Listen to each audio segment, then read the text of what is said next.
नमस्कार दोस्तों, कोडविटा की वीडियो सीरीज में आज हम डिस्कस करने वाले हैं अपना 14 क्वेश्चन। अगर आपने अब तक के क्वेश्चंस 13 क्वेश्चंस नहीं देखे हैं तो आपको लिंक मिल जाएगा डिस्क्रिप्शन में। पूरी प्लेलिस्ट का लिंक है जहां पर आप जाकर सारे क्वेश्चंस को देख सकते हैं।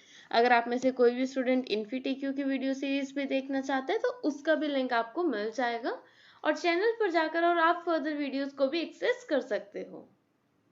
तो फिलहाल इस वीडियो में आज हम पढ़ेंगे अपना डिफिकल्ट क्वेश्चन जिसका डिफिकल्टी लेवल हाई है, जो है हमारा क्वेश्चन मंकी ग्रूविंग। थोड़ा सा कंफ्यूजिंग क्वेश्चन है, बट एक बार ये लॉजिक क्लियर हो जाए तो ये समझ बहुत इजीली आ जाता है। तो आज हम इसको पढ़ेंगे। पहले इसका देखेंगे कि क्या लॉजिक है, फिर इसके बाद उसके प्रोग्राम पर चलेंगे। मेरा नाम है आंचल और आप देख रहे हैं द इनसाइड कोडर्स। तो आइए दोस्तों शुरू करते हैं।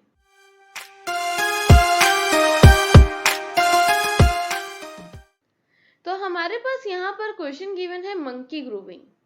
यहाँ पर हमारे पास n मंकीज हैं, they are invited to a party, जहाँ पर वो डांस कर रहे हैं। डांस वो कर रहे हैं सिमिलर जो जैसे हमारा गुजराती गरबा होता है या ड्रम सर्कल होता है, उस तरह का वो डांस कर रहे हैं कि वो कुछ अपनी पोजीशंस कॉन्स्टेंटली चेंज कर रहे हैं आफ्टर एवरी 1 सेकेंड। मतलब हर 1 सेकेंड बाद वो उनकी पोजीशंस कॉन्स्टेंटली चेंज हो रही। बट जो मंकीज है वो बहुत डिसिप्लिन है, वो एक स्पेसिफिक पैटर्न पे ही डांस कर रहे हैं। आप एक ऑडियंस का पार्ट हो, आपको ऑब्जर्व करना है कि वो किस पैटर्न पर डांस कर रहे हैं।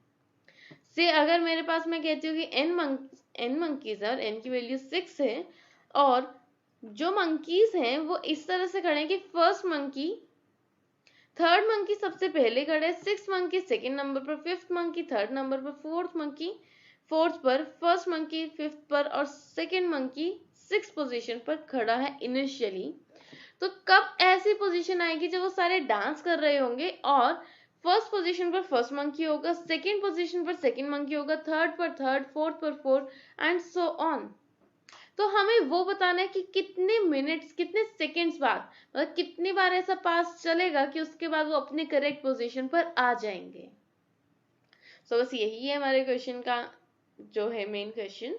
तो यहाँ पर सबसे पहले तो हमें टेस्ट केसेस लेने होंगे और उसके बाद हमें नंबर ऑफ मंकीज को इनपुट कराना है और कहाँ पर उनकी पोजीशन है। तो ये हमारे पास बेसिकली इनपुट फॉर्मेट है। तो सबसे पहले हमने 1 that means the test cases इसको कंसीडर करा। Then 6 this is the denoting the number of monkeys। फिर उसके बाद n स्पेस सेपरेटेड मेरे पास कुछ नंबर्स होंगे जो मुझे बताएगा कि इनिशियल पोजीशन क्या है डांस पैटर्न की जो हमारे मंकीज जहां पर खड़े हैं। आउटपुट लाइन हमें सिंपली प्रिंट कराने हैं अपने आउटपुट और जितने टेस्ट केसेस होंगे उतने हमारे पास आउटपुट्स आ जाएंगी। सो देखते हैं इसका लॉजिक क्या होने वाला है। तो हमारे पास क्वेश्चन में एक्सप्लेनेशन गिवन थी जहां पर हमारे पास n की वैल्यू 6 थी, मंकीज की इनिशियल पोजीशन 3 6 5 4 1 2 थी। हमें बताना है कि कितने सेकंड्स बाद, तो ये कह रहे हैं कि 6 सेकंड्स के बाद जो मंकीज हैं वो अपने करेक्ट पोजीशन पर आ जाएंगे। दैट मीन्स 1 2 3 4 5 6 पर वो 6 सेकंड के बाद आएंगे। ये उन्होंने बता रखा है कि फर्स्ट सेकंड के बाद वो डांस करते हुए कुछ इस पोजीशन में आ गए, जब सेकंड हुआ तो उसके बाद यहाँ इस पोजीशन पर आ गए, थर्ड सेकंड के बाद इस पोजीशन पर, फोर्थ के बाद इस पर, फिफ्थ के बाद इस पर और सिक्स्थ के बाद यहाँ पर। तो यहाँ पर जो A B C D E F है ना, ऐसा समझ लो कि जो हमारे पास मंकीज जिनके पोजीशन 1 2 3 में डील कर रहे हैं, एक्चुअली उस मंकी का नाम A B C D E F है। तो ये क्योंकि कॉन्सेप्ट थोड़ा सा कंफ्यूजिंग था, स्पेशली अगर किसी को एक्सप्लेन करना है तो हमने थोड़ा सा इससे इजी कॉन्सेप्ट से एक्सप्लेन करें। इसको भी देखेंगे बाद में कि किस तरह से चल रहा है। तो फाइनली बस आप इतना समझो कि लास्ट में हमें 1 2 3 4 5 6 चाहिए था और ए क्या है, फर्स्ट पोजीशन वाला मंकी, बी सेकंड पोजीशन वाला monkey, C third and so on. तो अपना नेक्स्ट स्लाइड पर चलते हैं, तभी ज्यादा क्लियर होगा, अदरवाइज काफी बच्चे इसमें कंफ्यूज ही हो जाते, इसलिए इस पर ज्यादा टाइम नहीं लगाते।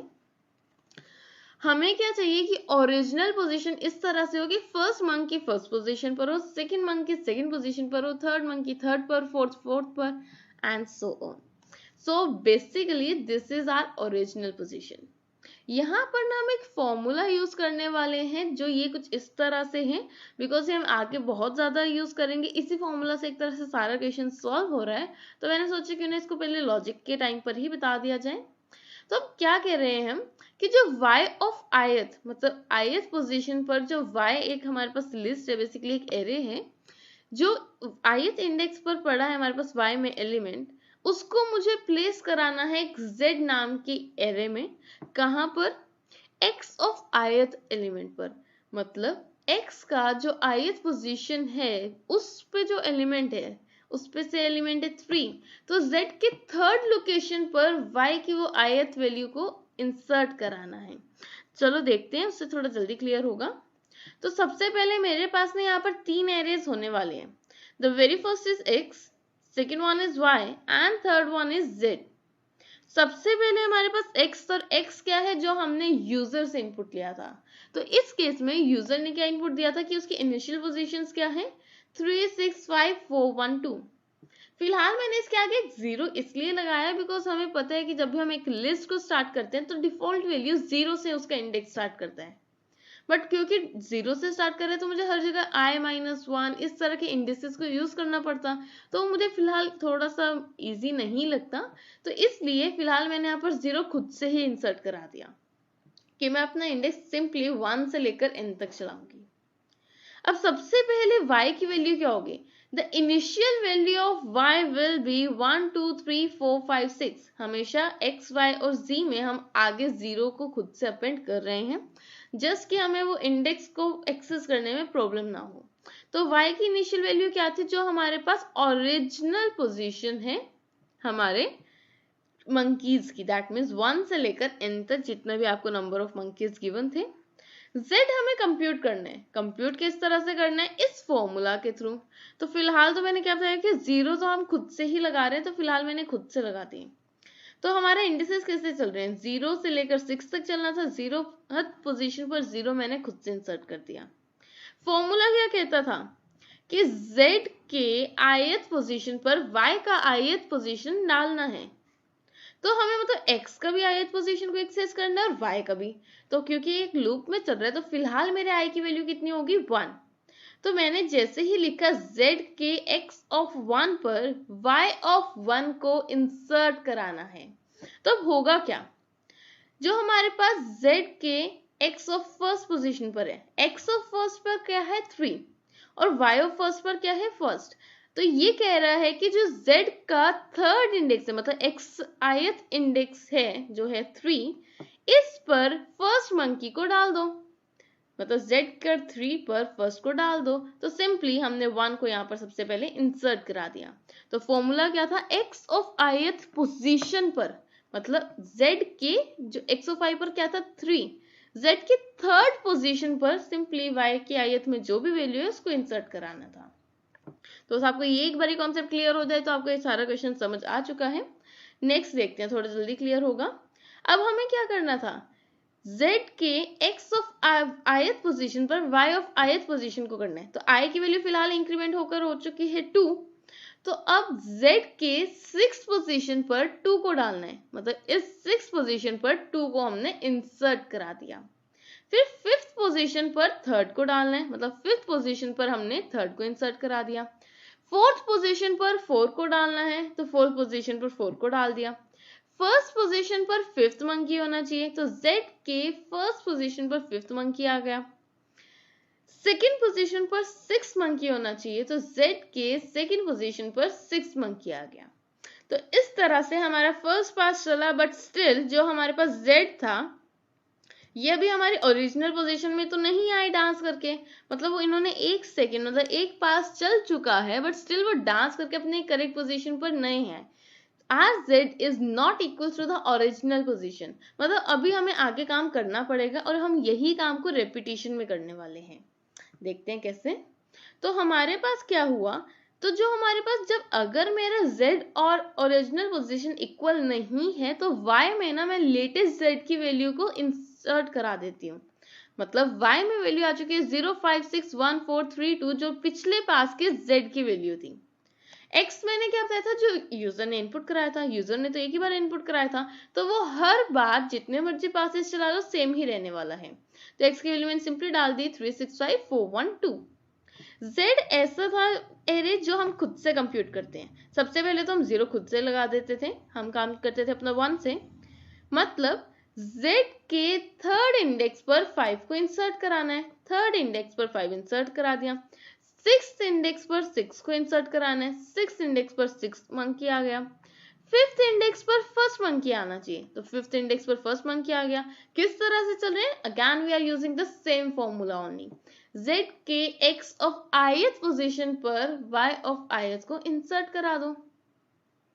अब फोर्थ पोजीशन पर फोर्थ मंकी आना चाहिए, तो फोर्थ पोजीशन पर फोर्थ मंकी आ गया, फर्स्ट पोजीशन पर थर्ड मंकी आना चाहिए, तो फर्स्ट पोजीशन पर थर्ड मंकी आ गया, सेकंड पोजीशन पर सेकंड मंकी आना चाहिए, तो सेकंड पोजीशन पर सेकंड मंकी आ गया। क्या फिर से जो मेरे z की वैल्यू है ये मेरे ओरिजिनल पोजीशन आ गई?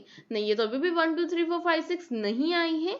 दैट मीन्स अभी मेरा सेकंड पास भी चल गया, बट स्टिल मेरे पास करेक्ट आंसर नहीं आया है। तो मतलब अब मेरा जो एक काउंटर मैंने वेरिएबल ले लिया जो बता रहा है कि कितने सेकंड्स हो चुके हैं, 1 सेकंड हो गया, 2 सेकंड हो गया, but still we didn't get the original position. That means we still need more passes for do that. अब देखो, क्योंकि मेरा z फिर से मेरे ओरिजिनल पोजीशन के इक्वल नहीं आया, तो हम z को क्या करते थे? y में डाल देते थे, तो y में तो वैल्यू आ गई जो z की थी, 2 3 5 4 1 6। x हमेशा हमारा सेम ही रहता था, मैंने कहा था कभी चेंज नहीं होगा, तो ये तो वही रहेगा 3 6 5 4 1 2।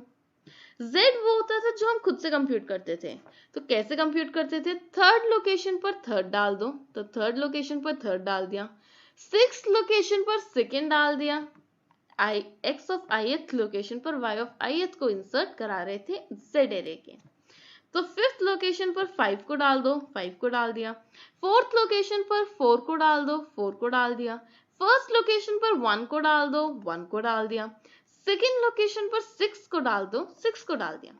स्टिल मेरे पास तो z की वैल्यू कितनी आई है? 1 6 3 4 5 2। Again it is not equal to the original position which is 1 2 3 4 5 6। मतलब मेरा थर्ड सेकंड भी हो चुका है, थर्ड पास भी चल गया, but still we didn't get the original position. That means जो लेटेस्ट z की वैल्यू थी अभी हमारे पास बन जाएगी y of the next pass.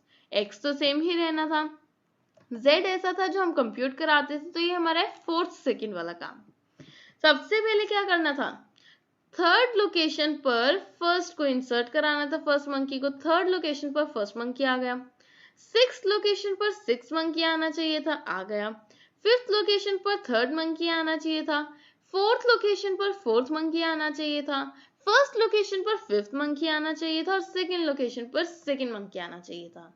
Still z is not equal to the original position, तो अभी भी हमें आगे चलना है। So we repeated the same task. अगर आप इसको ट्रेस करोगे तो आपका आंसर कुछ इस तरह से आ जाएगा। तो 5 सेकेंड्स हो चुके हैं, but still we didn't got the original position. That means still अभी आपको चलना है आगे। अब जैसे ही मेरा 6 पास आया, तो अब आप यहाँ पर देखोगे थर्ड लोकेशन पर थर्ड, सिक्स लोकेशन पर 6, फिफ्थ लोकेशन पर फिफ्थ, फोर्थ लोकेशन पर फोर्थ, फर्स्ट लोकेशन पर फर्स्ट एंड सेकेंड लोकेशन पर सेकेंड। तो जैसे ही मैं इसको इंसर्ट कराऊंगी तो z में मेरे पास 1 2 3 4 5 6 आ जाएगा। दैट मीन्स जैसे ही 6 सेकेंड्स हुए, जो मेरे मंकीज थे वो सारे मंकीज अपने करेक्ट पोजीशन पर आ चुके हैं। So basically this was all about this program, जिसमें मेन एक इस फॉर्मूला का ही रोल है और एक बेसिक कॉन्सेप्ट जो क्लियर होना चाहिए। उन्होंने क्या करा हुआ था अपने एक्सप्लेनेशन में, जहां पर हम ये 1 2 3 4 5 6 लिख रहे हैं ना, वो लिख रहे थे ABCDEF, बिकॉज मंकीज के नाम तो ABCDEF या कुछ भी इस तरह से ही होंगे। बट अगर मैं उस कॉन्सेप्ट से समझाती हूँ तो पहले मैं आपको बताती ABCDEF, फिर मैं आपको समझाती कि ABCD क्या है 1 2 3 4, फिर उसके बाद Y में 1 2 3 4 लिखती। तो it was like so much confusing और वो समझ ना आता। सो इसलिए हमने इस कॉन्सेप्ट से समझा। वो जस्ट आपको कंफ्यूज करने के लिए भी इस तरह के कॉन्सेप्ट्स डाल देते हैं कई बार। तो सबसे पहले तो हमें टेस्ट केसेस इनपुट लेने थे। तो यहाँ पर सबसे पहले हमने अपने टेस्ट केस को इनपुट लिया। x क्या है? एक हमारी एम्प्टी लिस्ट है। देखते हैं आगे इसको क्या यूज होगा। एक लूप लगाया है for j in range t, मतलब जितने टेस्ट केसेस हैं उतने बार ये लूप चलेगा। एक काउंट लिया है। काउंट क्या बता रहे हैं कि कितने सेकेंड्स बाद फाइनली वो अपने करेक्ट पोजीशन पर आने वाले हैं। हमारे हर टेस्ट केस में हमें 2 इनपुट लेनी होती थी। द नंबर ऑफ मंकीज जो हमारी होती थी n, जो हमने यहाँ पर इससे लिया है। नेक्स्ट हम इनपुट लेते थे n, जो हमारे स्पेस सेपरेटेड वेरिएबल्स हैं। तो हमने क्या करा, एक लिस्ट कॉम्प्रिहेंशन ना यूज कर लिस्ट स्प्लिट कर मैप कर लिया। आपने नोटिस करा होगा लास्ट कुछ क्वेश्चंस में हम लिस्ट कॉम्प्रिहेंशन यूज कर रहे थे, तो हमारे पास कुछ स्टूडेंट्स का मतलब मैसेज आया था, दे जस्ट आज कि आप हमेशा बोलते हो कि दो मेथड्स है, list comprehension and split and then map it, तो उनको समझ नहीं आ रहा था कि वो क्या होता है। सो हमने इस प्रोग्राम में उसको यूज कर लिया है। हम क्या कर रहे थे कि जो इंडेक्स के साथ कुछ दिक्कत ना आए इसलिए आगे आके 0 लगा रहे थे, तो इसलिए मैंने 0th पोजीशन पर 0 को खुद से इंसर्ट करा लिया। अदरवाइज ऐसे कोई दिक्कत नहीं है, आप हमेशा जहां पर भी मैं n तक चलाऊंगी आप n-1 तक चला लेना। ओके, तो हमने क्या करा, एक वाई लिस्ट ली है। अगर आपको रेंज फंक्शन पता हो तो ये क्या करता है, ये इस लिस्ट में 0 से लेकर n तक, क्योंकि n+1 डाला है इसलिए कम तक चलना था, n तक की वैल्यूज डाल देगा। तो हमारी वाई लिस्ट में एक्चुअल में क्या आना था, 0 1 2 3 4 5 6, कब तक, जितने n था हमारा 6 तक, इसलिए n+1 लिखा। और सबसे पहली बार y और ओरिजिनल पोजीशन तो सेम होती थी इसलिए उसकी एक कॉपी बना ली, बिकॉज y तो हमेशा चेंज होता रहेगा बट ओरिजिनल पोजीशन वही रहनी चाहिए जिससे हम उसको कंपेयर कर सकते हैं। देन हमने एक लूप चलाया है कि जब तक ये कंडीशन ट्रू है तब तक चलें। तो सबसे पहले तो z के अंदर जो हमारा 0 था उसको हमने n+1 टाइम्स लिख लिया, या बस इतना समझ लो कि उसी वैल्यू को एक्चुअली हम ओवरराइट करने वाले हैं। तो n+1 टाइम्स का एक एरे बना लिया जिसमें सारी वैल्यूज 0 हैं। ये रेपिटेशन फंक्शन होता है, अगर आपने सीक्वेंसेस पढ़ी हैं जैसे स्लाइसिंग, रेपिटेशन, या हमारे पास कुछ फंक्शंस होते हैं जो हर सीक्वेंस पर काम करते हैं। फिर उसके बाद हमने एक लूप लगाया फॉर आई इन रेंज 1 से लेकर n तक चलेगा, जो बेसिकली उसके अंदर ये फॉर्मूला लगाया जो हम इतनी देर से बात कर रहे थे। फॉर्मूला किस तरह से काम कर रहा था, अगर सबसे पहले y की वैल्यू इतनी और x की वैल्यू हमारी जो इनपुट वैल्यू थी ये थी, सबसे पहले क्या कर रहे थे, z के x ऑफ 1 पर, मतलब z के थर्ड लोकेशन पर, x ऑफ 1 क्या है 3 पर y ऑफ i डालना है, मतलब y ऑफ 1 दैट मीन्स 1। तो सबसे पहले थर्ड पे तो हमने फर्स्ट मंकी डाल दिया था, तो हमारे पास जो थर्ड लोकेशन थी फर्स्ट मंकी आ गया। फिर ये लूप फिर से आइटरेट होगा। अब i की वैल्यू हो चुकी है 2, बिकॉज i तो एक लूप में चल रहा है। तो x ऑफ 2 पर क्या है 6, मतलब इस z लिस्ट के 6th लोकेशन पर y ऑफ 2 दैट मीन्स 2 को हमने प्लेस करा दिया। फिर z की वैल्यू हुई थी 3, तो x ऑफ 3 पर क्या था 5, मतलब z के 5th लोकेशन पर हमने y of i that means 3 को इंसर्ट करा दिया। फिर उसके बाद 4 हुआ, तो हमारे पास यहाँ पर 4th लोकेशन पर 4 आ गया, 5th में फर्स्ट लोकेशन पर 5th आ गया, और 6 जब हमारे पास i की वैल्यू 6 हुई तो सेकेंड लोकेशन पर 6 मंकी आ गया। तो इस तरह से काम कर रहा है, और ये पीछे वैसे ट्रेस कर भी चुके हैं। फिर हम हमेशा क्या कर रहे थे, जब भी काम हो जाएगा मतलब एक पास खत्म हो गया तो हम एक काउंटर को इंक्रीमेंट कर रहे थे जो बता रहा था कि कितना टोटल टाइम लगेगा। क्योंकि इसमें हमें ऐड करना है तो एडिटिव प्रॉपर्टी के अकॉर्डिंग हमने इसको 0 से इनिशियलाइज कराया, because 0 plus anything is equal to that thing. फिर हम क्या कंपेयर करते थे कि जो हमारी z है क्या वो ओरिजिनल पोजीशन के इक्वल तो नहीं आ गई। अगर तो ऐसा हो चुका है तो हम सिंपली प्रिंट कराते थे अपना काउंट और ब्रेक कर जाएंगे। अगर ऐसा नहीं हुआ तो हम क्या करेंगे, जो अपनी y होता था नेक्स्ट पास का उसमें z की वैल्यू को इनिशियलाइज करा देते थे, बिकॉज x तो हमने सिर्फ और सिर्फ एक बार इनिशियलाइज कराई है, उसकी वैल्यू तो हमेशा हमेशा सेम ही रहती थी। So basically this was all about this program जिसमें हमारे पास ये 6 केसेस आते थे और फाइनली 6 पोजीशन पर वो अपनी करेक्ट पोजीशन पर आ जाते थे। आई होप आपको ये वीडियो लेक्चर पसंद आया होगा। अगर आपको कोई भी डाउट या सजेशन है तो आप कमेंट बॉक्स में जरूर दीजिएगा, और अगर आपने वीडियो को अब तक लाइक या शेयर नहीं किया है तो जल्दी से वीडियो को लाइक और ज्यादा से ज्यादा शेयर करें, and please subscribe my channel and press the bell icons for latest updates. शुक्रिया, धन्यवाद, थैंक यू।